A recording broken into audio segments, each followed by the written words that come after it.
Magandang araw po sa inyong lahat. Sa araw na po na ito ay tuturuan ko po kayo kung paano gamitin itong automated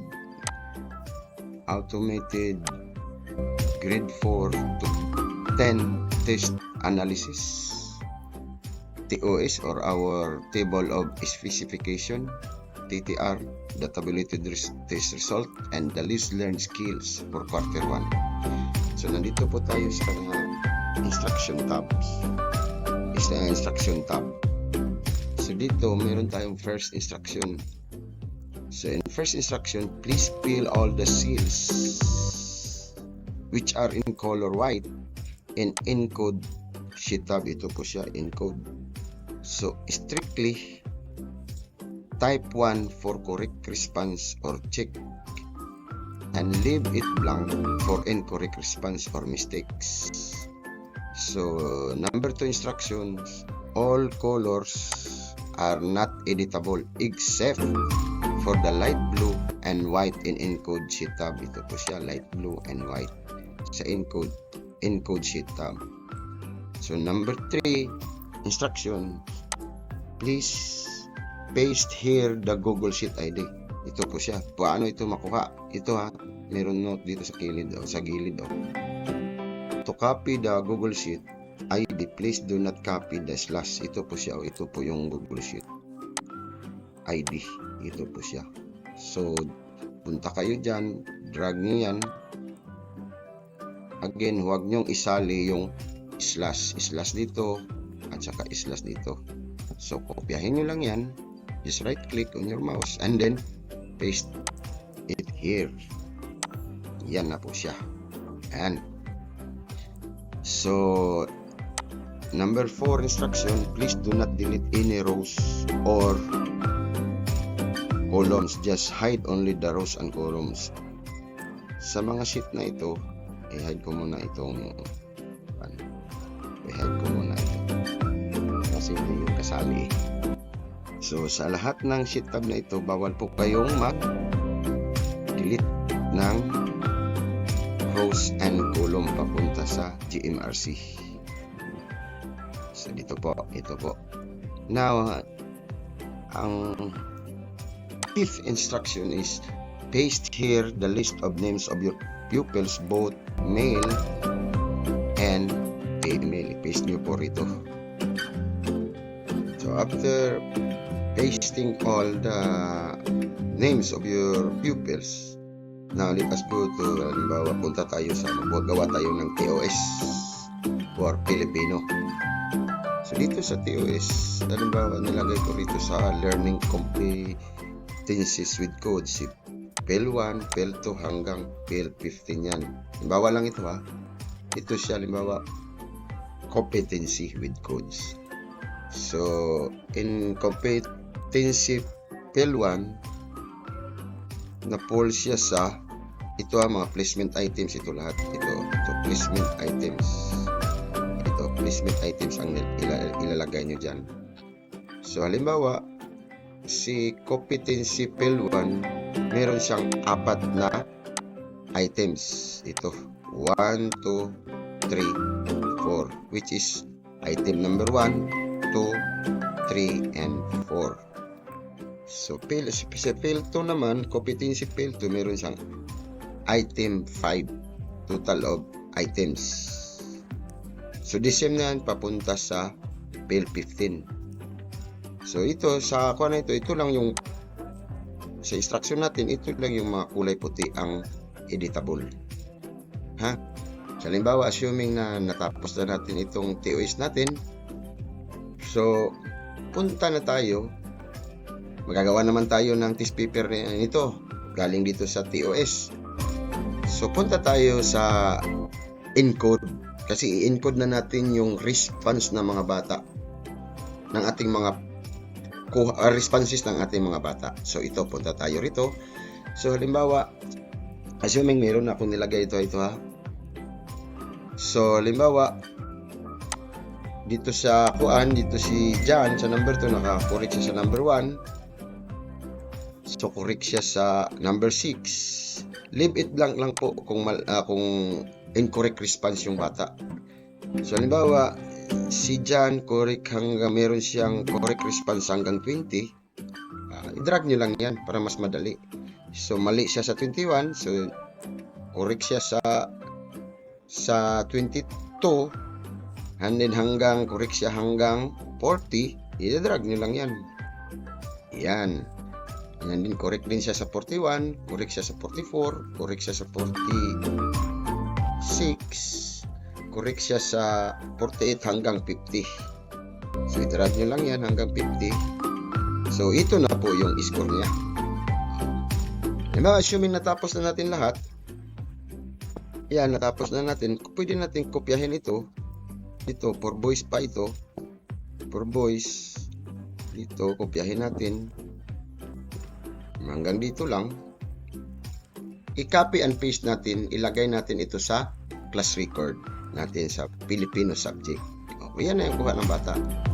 So ito itong rows na ito, papunta sa baba. Hanggang dyan, yan ang correct response ng ating mga pupils.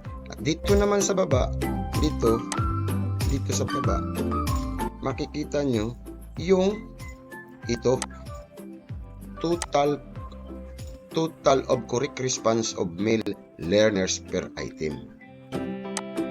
So ito, the same yan sa girls, female student natin sa babae. Ayan yan. Ito, meron siya. Total of correct response of female learners per item. So, halimbawa nagkamali kayo, mali pala si John dito sa item number 1. So all you have to do is i-click lang nyo na yan at saka i-click nyo rin si backspace sa inyong keyboard. Ganyan lang yan kadali. So bawas na naman yung kuha niya. Ito na yung 41 yung result. Exam result niya ngayon 40 na lang. So pagkatapos nyo mag-encode dito hanggang sa dito sa GMRC, ulitin ko muna, itong mga kulay na puti ito huwag nyong kalimutan talaga, per subject yan, meron niyang kulay puti. So yan ang basihan natin sa pagkuha ng ating test analysis at saka TTR. So yan, pagkatapos nyo yan, na-encode nyo lahat, tapos na lahat. Tapos na yung TTR nyo. Ito, tingnan natin yung TTR ha. Tapos na yan lahat. Si John nakakuha ng 40 sa Filipino subject. So, tapos na yung TTR nyo. Ayan. Tapos na lahat. So, dito naman sa dito sa skills, dito nakalagay yung most learned skills, average, and least learned skills. So, dyan nakalagay. So, itong mga result na ito, kinuha ko rito sa test analysis. Nagaling dito sa encode. Dito, kinuha ko rito sa test analysis. Ito siya. So, lahat yan, mag-automatic yan, galing dito sa encode, papunta rito sa test analysis. At si test analysis naman, papunta rito sa skills. Dito. So, itong si MLS, huwag kayong mag-alala, merong legend dito. Ito, most learned skills, MLL, average for A, least learned skills for LLS. Ayan.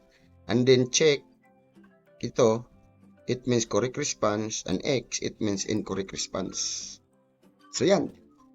So meron lang akong explain dito sa skills.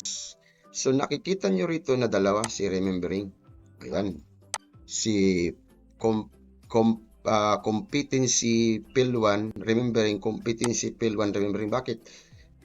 Kasi sa ating TOEIC dito nakalagay si item number 1 at si 2, remembering sa competency field 1. So kaya siya nandyan. So ibig sabihin ito, silang dalawa, itong item na ito ay nakakuha ng 94% and 93%, which is most learned skills. Hanap tayo ng ibang example para hindi. Dito. Ito rin Ito, mayroong dalawa. Ito. Si field 3, competency field 3 o dalawa. Meron siyang dalawa remembering. Tingnan nyo. So ito yung list learned natin. So para hindi maguluhan si coordinator, pwede nyo ito kopyahin. Na kung mayroon pa dito sa ibabaw, magsimula kayo sa ibabaw hanggang sa baba. Kung pwede nyo ito kopyahin, ayan, hanggang dito, kopyahin nyo yan at i-paste nyo sa Excel nyo at i-delete nyo lang yung mayroong mga duplicates. Kasi isa lang yan siya pero ang nagkakaiba lang siya, napull lang siya sa ibang item. Katulad nito sa item 11, saan yun? Item 12 pala at saka 11. Item 11 at 12 dito siya. So competency field 2 ito siya. Competency field 2. Ito siya. Field 3 field 3 pala. Field 3. Competency field 3. 11 and 12. Competency field 3, 11 and 12 which is remembering. So dito na hanap tayo ng ibang example dito sa math. Ito, merong dito naman merong math competency math 1 remembering sa most learned skills at meron ring competency math 1 remembering sa least learned skill. Bakit? Kasi iba ito si item number 1 at si item number 2. Nagkaiba yung question yan. Pero napulang siya sa iisang competency. Ito. Napulang siya sa iisang competency. Dito. 1, 2, 3, 4. Napulang siya sa iisang competency. Pero magkaiba yung cognitive process dimension niya, which is remembering, understanding, applying, analyzing, and evaluating. So, para hindi kayo maguluhan, kopyahin rin nyo ito ulit. Tapos, i-delete nyo lang yung mga duplicates dyan. Tulad nito, si Math 4, competency Math 14, remembering of the, meron siyang 1, 2, 3, 4, 5. So, i-delete nyo lang yan. Pag after nyo mag-copy para hindi kayo maguluhan. So, ito po na system nito ay gagana lang po sa Google Sheets. And please subscribe naman po sa channel para makakuan kayo, para ma-notify kayo ng iba pang mga ipang-upload nating mga video tutorial system. So, paano gagamitin ito? Nilagay ko po sa description ng link at ito lang po ang gagawin nyo. After opening, i-click nyo lang po. After i-click nyo yung link, ma-open yung Google Sheet, i-click nyo lang po ito and make copy po. Make copy. Kayo nang bahala kung saan nakalagay, saan nyo ilagay yung folders nyo. I-click nyo lang yan. Tapos, kayo na bahala po. Thank you. And then, ito, i-rename nyo lang po ito. I-rename. Kahit anong pangalan nyo ilagay dyan. Or grade 4 lang. Grade 4 lang. Tapos, kung meron na kayo nitong kopya, tapos, gusto nyo gamitin itong system na ito sa quarter 2, just ilagay nyo lang yan quarter 2. Ganyan lang kadali po. So, may copy. Ganyan lang po. So, ang link na ito po ay nasa description again. Maraming salamat. Mabuhay po kayo lahat.